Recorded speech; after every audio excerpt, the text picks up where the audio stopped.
every two-bit insider has provided with league sources and whatnot. And he responded, Lillard, to the next steps via the social media, saying vaguely, quote, "I'm amazed," close quote. Now, when he was asked why is he amazed, Lillard responded at how people could know so much and so little at the same time, close quote. Now, that comes in after his agent, the man that is paid to represent him, chimed in. If you didn't see what he had to say, maybe not. That was the story that spread like wildfire all over the sporting world. So Lillard's agent, who I assume makes more money than me and more money than you, Lillard's agent is telling rival teams, not named Miami Heat, that acquiring Lillard's services would mean you are picking up an unhappy player. And nobody wants an unhappy player. Now, the guy's name is Aaron Goodwin, who must be good at his job to have Lillard as a client. That's his name, and repping Dame Lillard is his game. Now, Goodwin confirming the speculation. He did not deny it. When asked, he said he did call multiple teams. Others reached out to him.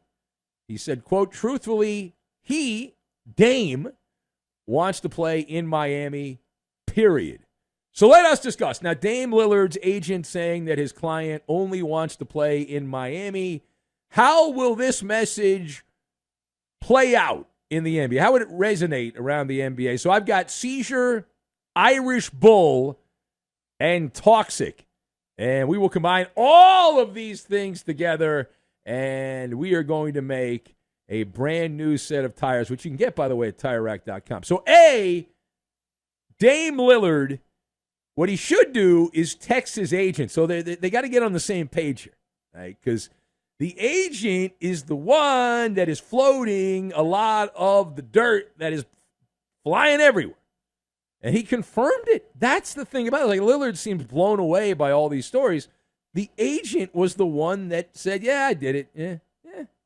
And also, am I wrong on this, that Lillard has as NBA players love to say, and all athletes love to say, they have a platform. Yes, they've got their own platform. So why doesn't he get on his platform and just announce every day, here's what's going on? My agent called the Miami Heat. The Heat talked to the Blazers. Here's what we're doing.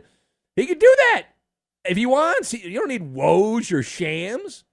He can set the record straight. He can give the gospel, right, real version of events. And he's not going to do that, right? You air your dirty laundry. But the NBA dominates social media this time of the year because nobody stays quiet. Now, I do believe nobody knows anything, but I also know that everyone has loose lips. It is a condition of being human. People love to gossip. And the agent here is attempting to push the boundaries. It's about a seizure, not that kind of seizure, a seizure of power. And all it takes is one rogue actor, one outside-the-box general manager to mess up the best laid plans of mice, men, and Dame time. Some risk-taking, adventurous executive to do the foolhardy thing, the thing you shouldn't do at the time you shouldn't do it, and take a flyer on Dame Lillard, betting that he will not be a bad apple, he will not be a Trojan horse, and that you could trade him to Boston or to the Clippers or somewhere else. And since he likes playing basketball, he'd show up, he'd play well, and he would not have a conniption fit. All right, now turning the page from that. My man Dwight Howard, it's a throwback. We go back like 13 years. Dwight Howard is making headlines here. He's in Taiwan. I don't know if he's going to go back and play there again. He was playing there the last year or so. But he still thinks that he is good enough to play for at least half the teams in the NBA. He did an interview recently, and Howard said 15 to 20. There's 30 teams in the NBA. 15 to 20 teams could use his services. Now, he's 37 years old. That wasn't even the most outrageous take from the former Orlando star. Now, Dwight Howard believes, here we go, buckle up. Here we go. Dwight Howard believes that in his prime, he was better than the current MVP, Nikola Jokic. I'm talking about NBA Finals MVP, Nikola Jokic, and a two-time MVP in the league itself. Dwight Howard saying that he thinks he's better than Jokic in his prime. Who do you think is better? Well, it's nice of Dwight Howard to feed the content machine. We enjoyed Howard's lob game with Orlando. I think it's kind of obvious here. This is low-hanging fruit that Dwight Howard, the only way Dwight Howard is better than Nikola Jokic in his prime is if you're on a lot of PCP. Other than that, I'm going to go no. The Joker in this little episode is in Taiwan. Now, Dwight Howard's argument is that he did everything without having a three-point shot in his game. Like Jokic. He's like, he used that. He said, listen, everything I did was around the basket, was mostly lobs, offensive rebounds. And he used this broad brush to paint the picture that made him better. But on this side of the microphone, that actually helps push the envelope in favor of Nikola Jokic because his outside game, the money ball game, is a key point of demarcation, a massive point of demarcation. Dwight Howard's going around like an Irish bull, full of hubris. And he's got all the self-confidence. And I get it. I understand. But my goodness. Dwight, I will tell you, I was around him a fair amount when he played briefly for the Lakers. But he has never been the sharpest crayon in the box. And I remember when he played in L.A., he seemed genuinely offended at the time because Skip Bayless and Stephen A. Smith did a show together, and they would rip Dwight because he didn't play well with the Lakers. And Howard seemed to think the entire world was watching that show. And there was a scribe by the name of T.J. Simers, no longer a scribe. He was fired. He sued the L.A. Times. But T.J. Simers went up to, I remember, I was here this day. He went up to Howard. He explained to him, because T.J. was on another one of those shows. He said, no one's watching those shows. He says, don't worry about it. Who cares what they say? No one's watching.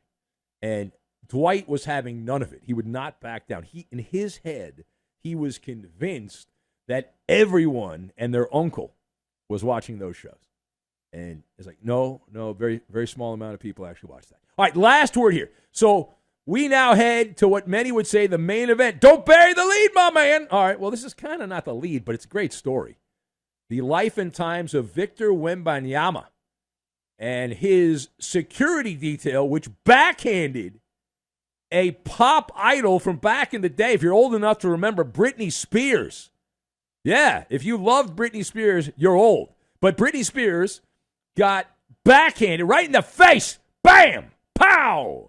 Right outside a restaurant in Vegas. TMZ had the scoopage.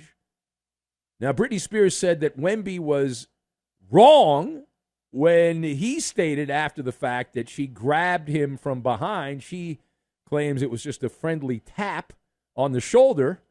Turns out that Britney Spears is a fan of Wembanyama. Probably not anymore, but she apparently wanted to wish him well. And the Spurs, Victor Wembanyama, his security team, assaulting, committing battery on Britney Spears. Now, you've got two differing stories here. Whose side are you on? Are you on the side of Wemby or Britney? So I did not have this on the possible list of talking points when I came into the radio station here, but here we are. And my answer, to quote the legend, it's Britney, bitch. That's my answer, right? That's our girl. We stand with Britney on this one. And this was, to quote one of her other tunes, a toxic situation. Now, I watched some of the clips and some of the stuff online here about the incident. And this was, to me, the way I saw it, the textbook example of an overzealous security goon. Oops, I did it again. My guess is that security guy from the Spurs probably does this kind of stuff all the time. And he goes around committing battery. It was an overreaction. And the thing about this, which is both amusing and disturbing, is if this had been Jane Doe, not Britney Spears, but literally a woman named Jane Doe, nothing would have happened. Everything would have just moved on. Everyone would have had an amnesia and all that stuff. The circus would not have started, but now here we are under the big top, And this security guy met his match with Britney Spears. Now, he obviously didn't know it was Britney Spears when he did it, but a small tap on the shoulder does not warrant a slobber knocker of a backhand to the face. Now, it sounds like Britney Spears is demanding an apology. Will she get one? Unlikely. Is she actually going to go forward? Will there be police charges? It does look like at the most a misdemeanor battery situation, which is pretty much nothing these days, where you can commit real crimes and not even go to jail in the modern society in America today. But what a world when 19-year-old Victor Wembanyama is surrounded by a group of brutes, security people, and he's in a casino. There are few places in this world that are more secure than a Vegas casino. And the tail of the tape on this, you have a 5'3" middle-aged woman, I think Britney Spears is middle-aged now, and a 7'4" 19-year-old, and in between some security goon. And that's what you got. So there you go. These are some bad actors, security meatheads, and all that, it would appear. And we'll see if Britney can take them down a couple of notches, just a couple of notches.